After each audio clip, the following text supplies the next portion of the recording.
सांसदों की टिकट काटेगी भाजपा तो कुछ के क्षेत्रों में हो सकता है फेरबदल। हैवीवेट सांसदों की टिकटों को लेकर संशय बरकरार। लोकसभा चुनाव के लिए प्रत्याशियों की पहली सूची में प्रदेश की 51 सीटों के लिए उम्मीदवार घोषित कर चुकी भाजपा की दूसरी सूची से यदि उत्तर प्रदेश गायब था तो यह आकरण नहीं है।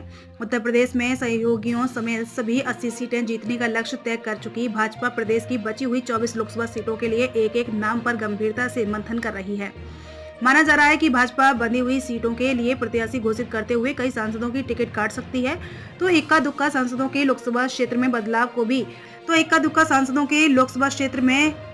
के भी आसार हैं। भाजपा को प्रदेश में लोकसभा चुनाव के पहले, दूसरे, पांचवें और सातवें चरण की 3-3, तीसरे व पांचवें चरण के 5-5 तथा चौथे चरण की 2 सीटों के लिए प्रत्याशी घोषित करने बाकी हैं।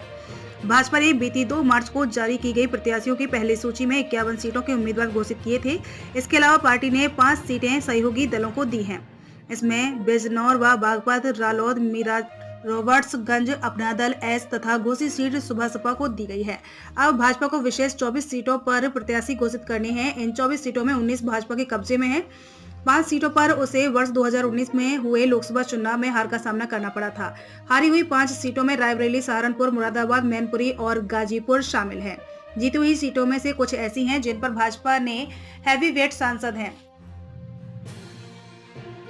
इनमें संतोष गंगवार की बरेली, ब्रजभूषण शरण सिंह की कैसरगंज, मेनका गांधी की सुल्तानपुर, केंद्रीय राज्य मंत्री जनरल बीके सिंह की गाजियाबाद, वरुण गांधी की पीलीभीत, डॉक्टर रीता बहुगुणा जोशी की प्रयागराज, सत्यदेव पचौरी की कानपुर और पार्टी के पूर्व प्रदेश अध्यक्ष रहे रमापति राम त्रिपाठी की देवरिया सीट शामिल है।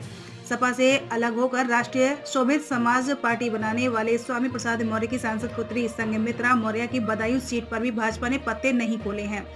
माना जा रहा है कि ऐसी सीटों समेत कुछ अन्य सीटों पर भाजपा सिटिंग सांसदों के टिकट काट सकती है। बागपत सीट को रालोद को देने के बाद यहां से भाजपा के सांसद सत्यपाल सिंह को भाजपा कहां समायोजित करती है, इस पर भी निगाहें होंगी। इसके अलावा भाजपा को बाराबंकी सीट पर भी निर्णय करना है। इस सीट के वर्तमान सांसद उपेंद्र रावत को पार्टी की ओर से फिर से टिकट दिए जाने के बाद उनका एक आपत्तिजनक वीडियो वायरल हुआ था। रावत ने इंटरनेट मीडिया पर घोषणा की थी कि जब तक वह इस प्रकरण में निर्दोष साबित नहीं होते, वह चुनाव नहीं लड़ेंगे। इस सीट पर प्रत्याशी घोषित करना बाकी सहारनपुर, मेरठ, गाजियाबाद, अलीगढ़, हाथरस, मुरादाबाद, फिरोजाबाद, मैनपुरी, बदायूं, बरेली, पीलीभीत, कानपुर, रायबरेली, कौशाम्बी, बहराइच, कैसरगंज, सुल्तानपुर, फूलपुर, इलाहाबाद, मछली शहर, भदोही, देवरिया, बलिया और गाजीपुर।